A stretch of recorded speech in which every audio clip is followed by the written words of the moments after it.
Hello बच्चों, एक बार फिर से स्वागत है आपका अपने यूट्यूब चैनल में। तो बच्चों, हम आपको करा रहे थे कक्षा 9 का गणित। गणित का पहला ही अध्याय आपका, जिसका नाम है संख्या पद्धति। संख्या पद्धति की अभी तक आपकी 2 क्लास हो चुकी हैं, जिसमें पहली क्लास में हमने आपको परिचय कराया था। क्लास नंबर 2 में हमने आपको एक्सरसाइज 1.1 कराई थी। तो आज हम आपको कराने वाले हैं एक्सरसाइज 1.2। 1.2 का पहला प्रश्न संख्या 1 आपकी इस प्रकार है। नीचे दिए गए कथन सत्य हैं या असत्य हैं? कारण के साथ अपने उत्तर दीजिए। ठीक है, देखिए आपको 3 कथन दिए गए हैं, तो आपको ये बताना है क्या ये सत्य है या असत्य है। फिर उसका आपको कारण बताना है कि ये क्यों सत्य है और क्यों असत्य है। तो हम क्या करेंगे, हम इसको पहले पढ़ेंगे। क्या दिया हुआ है पहला कथन? ठीक है, पहला कथन है प्रत्येक अपरिमेय संख्या एक वास्तविक संख्या होती है। आपने परिचय में संख्याएं पढ़ी हैं, ठीक है। तो इसमें पूछा गया है क्या प्रत्येक अपरिमेय संख्या वास्तविक होती है? तो ये कथन होगा बच्चों आपका सत्य, क्योंकि सभी अपरिमेय संख्याएं वास्तविक होती हैं। ठीक है, ये शायद परिमेय है। यहाँ पे मैं एक बार बुक में देख लेती हूँ। आपकी बुक में वैसे ये अपरिमेय से भी हो जाएगा क्वेश्चन और परिमेय से भी हो जाएगा। ठीक है, अपरिमेय ही है। ठीक है, परिमेय होता तब भी ये सत्य ही होता। ठीक है, ये कथन क्या है आपका? सत्य है। ठीक है, क्योंकि क्यों सत्य है? क्योंकि सभी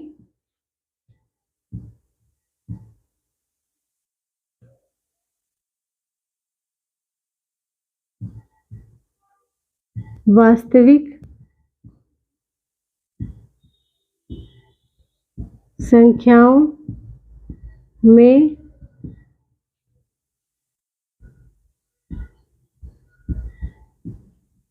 अपरिमेय संख्याएं भी होती हैं।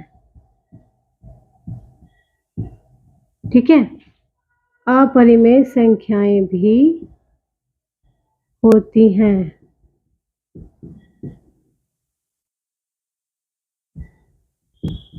तो बच्चों, जितनी भी वास्तविक संख्याएं हैं सब में परिमेय भी होती हैं और अपरिमेय भी। इसका मतलब तो ये हुआ कि सभी अपरिमेय संख्या वास्तविक होती हैं और सभी परिमेय संख्या भी वास्तविक होती हैं। ठीक है, चलिए दूसरा आपका कथन इस प्रकार है कि संख्या रेखा का प्रत्येक बिंदु m के रूप का होता है, जहां m एक प्राकृत संख्या है। देखिए, संख्या रेखा का प्रत्येक बिंदु रूट m के रूप का होता है। क्या बताइए आप कि संख्या रेखा पढ़ी है आपने संख्या रेखा पर, तो ये आपका कथन असत्य होगा। क्यों होगा? पहले लिख दीजिए, ये कथन है आपका असत्य। असत्य क्यों है? क्योंकि संख्या रेखा पर क्योंकि संख्या रेखा पर संख्या रेखा पर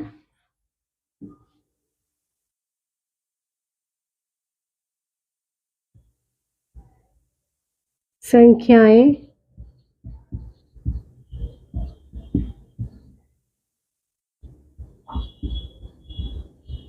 धनात्मक व ऋणात्मक दोनों प्रकार की होती हैं।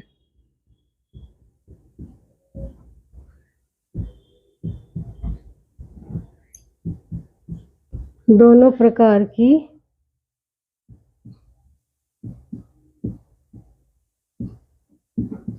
संख्या रेखा पर जो संख्याएं होती हैं वो धनात्मक भी होती हैं, ऋणात्मक भी होती हैं। ठीक है, इसलिए आवश्यक नहीं है कि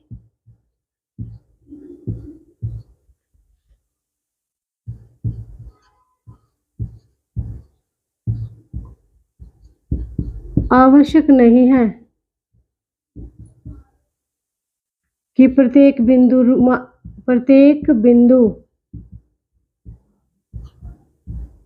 रूट m के रूप का हो। ये आवश्यक नहीं है। क्यों नहीं है? क्योंकि संख्याएं जो होती है ना, वो संख्या रेखा पर जो संख्याएं होती है ना, वो धनात्मक भी होती है ऋणात्मक भी। ठीक है, इसलिए ये आवश्यक नहीं है कि सब सभी बिंदु रूट m के रूप के हों। ठीक है, चलिए, तो आपका कथन 3 है बच्चों कि प्रत्येक वास्तविक संख्या एक अपरिमेय संख्या है। इसका अपोजिट दे दिया, क्या प्रत्येक वास्तविक संख्या अपरिमेय है? ऐसा तो आवश्यक नहीं है, क्योंकि वास्तविक संख्याओं में परिमेय भी होती हैं और अपरिमेय भी होती हैं। ठीक है, तो इसका मतलब ये कथन कैसा होगा आपका? ये कथन होगा आपका असत्य, क्योंकि वास्तविक संख्याओं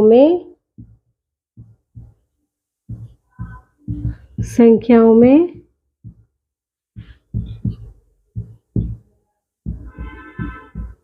परिमेय व अपरिमेय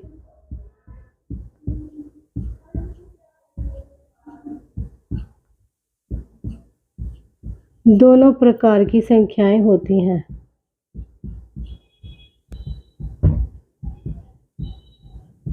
दोनों प्रकार की संख्याएं होती हैं। ठीक है, इसलिए ये कथन क्या होगा? असत्य है। ठीक है, इसमें पूछा गया है प्रत्येक वास्तविक संख्या अपरिमेय है, तो ये असत्य होगा, क्योंकि सभी वास्तविक संख्याएं अपरिमेय नहीं होती, कुछ परिमेय भी होती हैं। ठीक है, इसलिए ये कथन असत्य होगा। चलिए, इसको नोट कर लीजिए।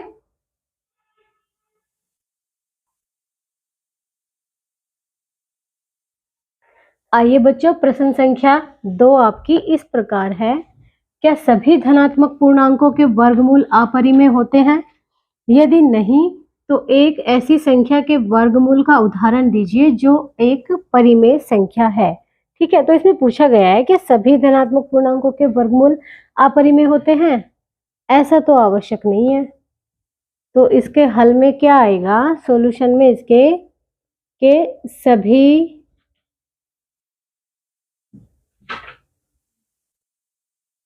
धनात्मक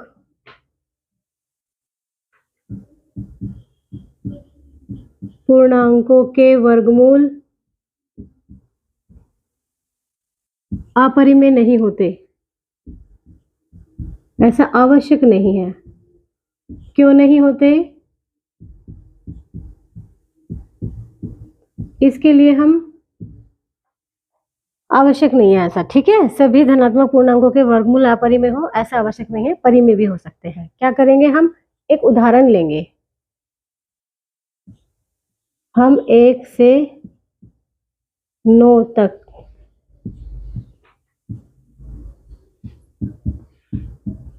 पूर्णांकों का वर्गमूल लेते हैं। ठीक है, हम क्या करते हैं? सभी संख्याओं का वर्गमूल लेकर के हम देखते हैं। ठीक है, चलिए शुरू करते हैं। 1 का वर्गमूल क्या होगा? 1 ही होगा। तो ये कैसी संख्या है? ये तो परिमेय है, परिमेय है ना ये। और 2 का वर्गमूल तो √2 ही रहेगा। ये कैसी संख्या है? ये अपरिमेय, क्योंकि ये रूट से बाहर नहीं आएगी। ठीक है, √3 का वर्गमूल कितना होगा? √3 ही होगा।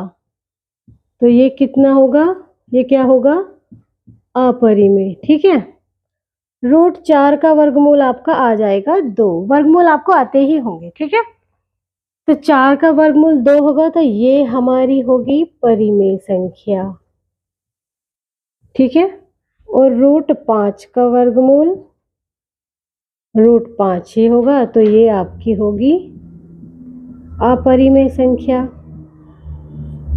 और √6 का वर्गमूल जब आप निकालेंगे तो √6 ही होगा, तो ये भी क्या होगी आपकी? अपरिमेय संख्या। √7 का वर्गमूल देखेंगे तो √7 ही होगा, ये भी क्या होगा आपका? अपरिमेय। ठीक है, √8 का वर्गमूल जब आप निकालेंगे तो 2√2 आ जाएगा, ये भी क्या होगा? अपरिमेय। √9 का वर्गमूल निकालेंगे तो 3 आ जाएगा, तो ये आपकी परिमेय संख्या होगी।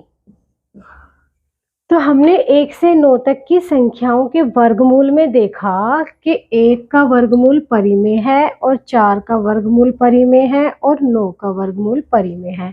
और प्रश्न में पूछा गया है कि क्या सभी धनात्मक पूर्णांकों के वर्गमूल अपरिमेय होते हैं? तो हमने लिखा है कि सभी धनात्मक पूर्णांकों के वर्गमूल अपरिमेय नहीं होते। हम 1 से 9 तक के पूर्णांकों का वर्गमूल लेते हैं। ठीक है, तो वर्गमूल लिया हमने तो क्या आया? परिमेय भी आया और अपरिमेय भी। तो सबका अपरिमेय नहीं होता ना, परिमेय भी हो सकता है और अपरिमेय भी हो सकता है। ठीक है, तो हम लिखेंगे यहाँ पर उपरोक्त उदाहरणों से स्पष्ट होता है कि संख्या 1, 4 व 9 के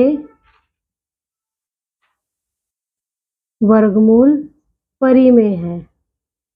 ठीक है, इन संख्याओं के वर्गमूल कैसे हैं? परिमेय संख्या है। ठीक है, परिमेय संख्या लिख लेना। बात समझ आई आपको?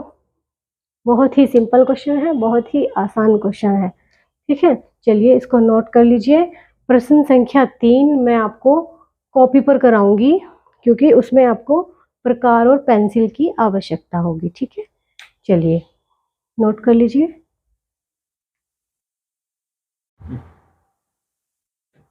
चलिए बच्चों, प्रश्न संख्या 3 हम आपको कॉपी पर कराएंगे क्योंकि उसके लिए हमें स्केल, पेंसिल और प्रकार की आवश्यकता होगी। ठीक है, तो प्रकार में मैंने पेंसिल की जगह ये पेन लगा लिया है, आप पेंसिल से ही बनाना। ठीक है, सबसे देखिए प्रश्न क्या है आपका कि दिखाइए कि संख्या रेखा पर √5 को किस प्रकार निरूपित किया जा सकता है। ये आपको √5 को आपको संख्या रेखा पर दिखाना है क्योंकि संख्या रेखा पर आप पूर्णांक तो दिखा सकते हैं आसानी से। ठीक है, तो √5 को आप कोई भी रूट वाला नंबर आप कैसे दिखाएंगे? सबसे पहले आप रेखा खींच लीजिए। ठीक है, एक सीधी रेखा खींच लेना स्केल से। चलिए रेखा खींच लिया आपने और उस पर इक्वल डिस्टेंस पर कुछ पॉइंट ले लेते हैं। 1 सेंटीमीटर पे ले लो, लेकिन सारे ही पॉइंट इक्वल डिस्टेंस पर लेना। 1 सेंटीमीटर हमने यहाँ पर लिया है, 1 सेंटीमीटर पर कुछ पॉइंट्स ले लिए हैं हमने। तो ये जो पॉइंट होता है हमारा मिडल में, ये होता है हमारा 0। ये क्या है? 1 2 3 4 5 6। ये पूर्णांक दिखाए हैं हमने संख्या रेखा पर। ये -1 हो गया, -2, -3, -4, -5 एंड सो ऑन। ठीक है, तो अब हम क्या करते हैं कि हम कोई भी मेजर लेते हैं, हम तो 0 से लेते हैं। कोई भी माप जब हम लेते हैं तो कहाँ से लेते हैं? 0 से। तो हम क्या करेंगे? 0 से 1 सेंटीमीटर तो हम इधर ले लेंगे एक बिंदु। ठीक है, ये ले लिया हमने। और 0 से 1 सेंटीमीटर हम इसके लंबवत ले लेंगे। ये लंबवत एक लंबवत रेखा ले लीजिए 0 से 1 सेंटीमीटर तक।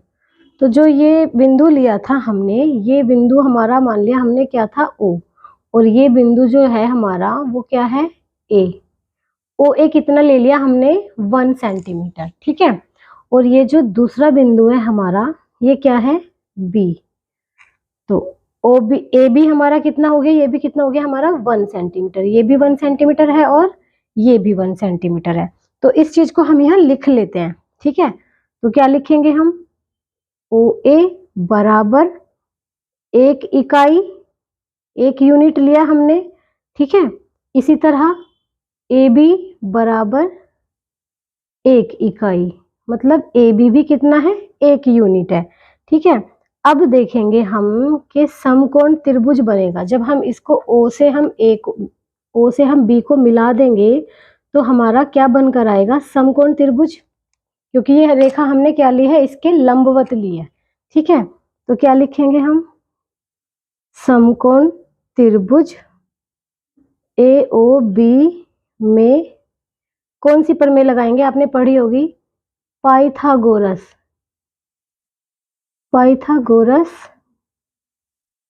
प्रमेय से, पाइथागोरस प्रमेय लगाएंगे तो हमारा OB का स्क्वायर क्या हो जाएगा, OB का स्क्वायर बराबर हो जाएगा OA का स्क्वायर प्लस AB का स्क्वायर। तो OB का स्क्वायर कितना हो गया, OA कितना है 1 यूनिट, 1 का स्क्वायर। AB का स्क्वायर कितना है, AB कितना है 1 यूनिट, ये भी 1 का स्क्वायर। तो OB का स्क्वायर कितना हो गया हमारा 1 + 1 कितना आ गया 2। तो OB कितना आ गया, यहाँ से स्क्वायर हटाएंगे तो यहाँ पर क्या लग जाएगा रूट। तो ये जो हमारी वैल्यू आएगी OB की वो कितनी आएगी √2। कितनी वैल्यू आ रही है √2। अब हम क्या करते हैं, समकोण त्रिभुज, अब हम एक और समकोण त्रिभुज बना लेते हैं। कैसे बनाएंगे, अब हम इस रेखा के लंबवत एक 1 सेंटीमीटर की रेखा लेंगे। लंबवत लेने का सबसे आसान तरीका ये है कि ये जो हमारी लाइन है इस लाइन को हम इस लाइन पर रखेंगे, इसके लंबवत अगर हमें लेनी है, ठीक है। हमने ऐसे रखा तो इसके लंबवत हमने क्या ले लिया 1 सेंटीमीटर रेखा ले ली। तो ये जो बिंदु आया हमारा कितना है C। तो हम क्या करेंगे O से C को मिला देंगे। अब हमारा एक और समकोण त्रिभुज बना है, ये भी हमने लंबवत लिया था, समकोण त्रिभुज था। अब ये भी हमारा समकोण त्रिभुज बन गया। अब जो समकोण त्रिभुज बना है वो क्या है OBC।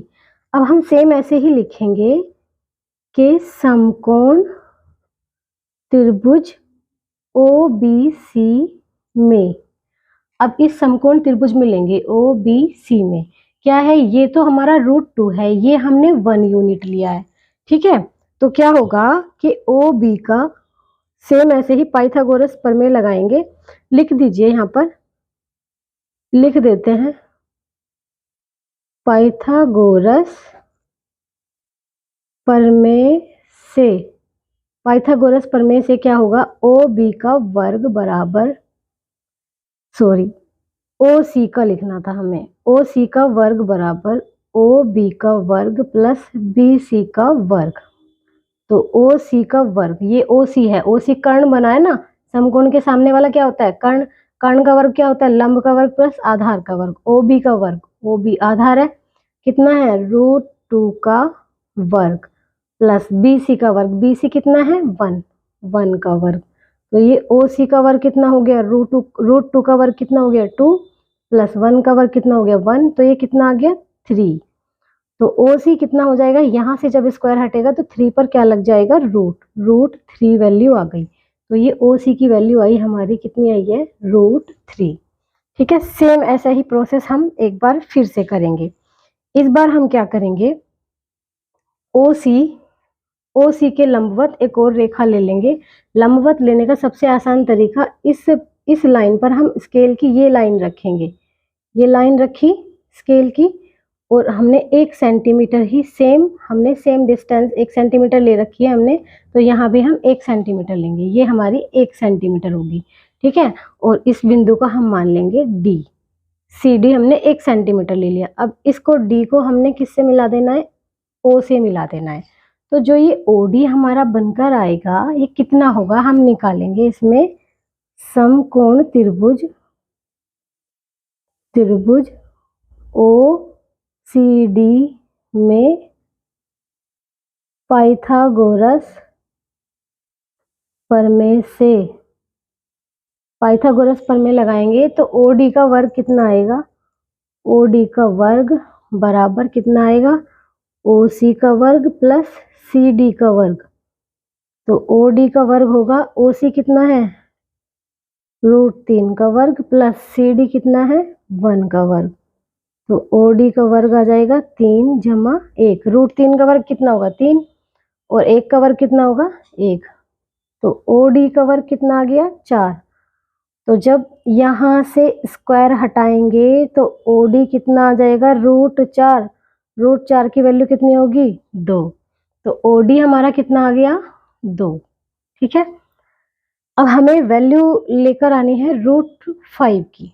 तो अब हम ये प्रोसेस फिर से करते हैं। हम OD के लंबवत 1 सेंटीमीटर एक रेखा लेते हैं। लंबवत लेने का सबसे आसान तरीका क्या होगा कि इस लाइन पे हम ये लाइन रखेंगे, फिर से स्केल की ये लाइन रखी ऐसे।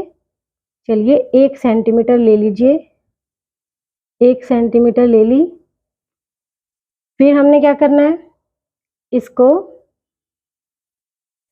इससे मिला देना है। ये हमने मान लिया ई है, ये जो बिंदु लिया है हमने 1 सेंटीमीटर डिस्टेंस पर, क्या है बिंदु ई।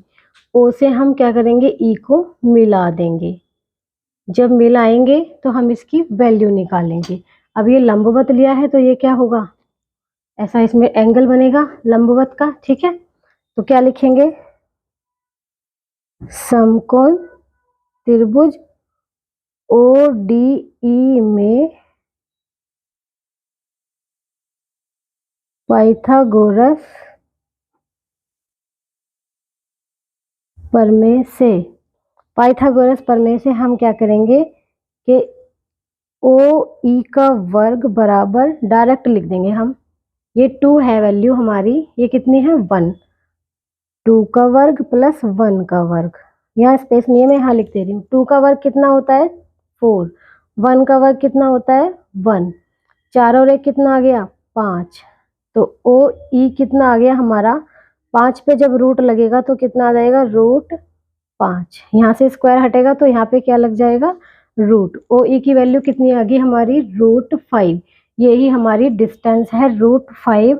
अब हम क्या करेंगे, O को केंद्र मानकर, OE को त्रिज्या मानकर, O को तो केंद्र मान लेंगे, OE को त्रिज्या मानकर एक चाप खींचेंगे जो संख्या रेखा को OE पर प्रतिच्छेद करे। ठीक है, और OE बराबर OE डैश पर, यहाँ पर एक बिंदु आएगा OE डैश पर वो प्रतिच्छेद करेगा।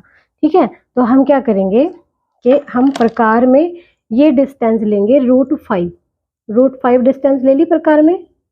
ठीक है, इसको हम इसको हमने O को केंद्र माना है, OE को हमने त्रिज्या माना है। ठीक है, ऐसे रखेंगे हम प्रकार, और हम इसको केंद्र मानकर क्या करेंगे, ऐसे एक चाप खींचेंगे, वो डॉटेड लाइन में भी खींच सकते हैं, वो चाप यहाँ पर कहीं आएगा आपका। ठीक है, मतलब आपका जो दो पॉइंट था वो यहाँ था, तो आपका चाप ये यहाँ आएगा, तो जहां पर ये कटेगा हमने मान लिया वो बिंदु कितना है E डैश है। ठीक है, तो ये जो E डैश है बिंदु आपका यहाँ पर आया है, ये 2 तो यहाँ पर था आपका, यहाँ पर आया आपका √5, क्या वैल्यू आई है आपकी यहाँ पर √5।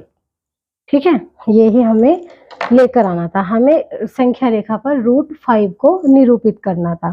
तो अब हम लास्ट लाइन में लिख देंगे, बोल देती हूँ मैं कि O को केंद्र और OE को त्रिज्या मानकर, आपको ये बात लिखनी है, O को केंद्र और OE को त्रिज्या मानकर हम क्या करेंगे कि एक चाप लगाएंगे जो OE डैश संख्या रेखा पर E डैश पर काटता है, संख्या रेखा को E डैश पर काटता है। फिर से सुन लीजिए कि O को केंद्र मानकर और OE को त्रिज्या मानकर हम एक चाप लगाएंगे जो संख्या रेखा को E डैश पर काटता है।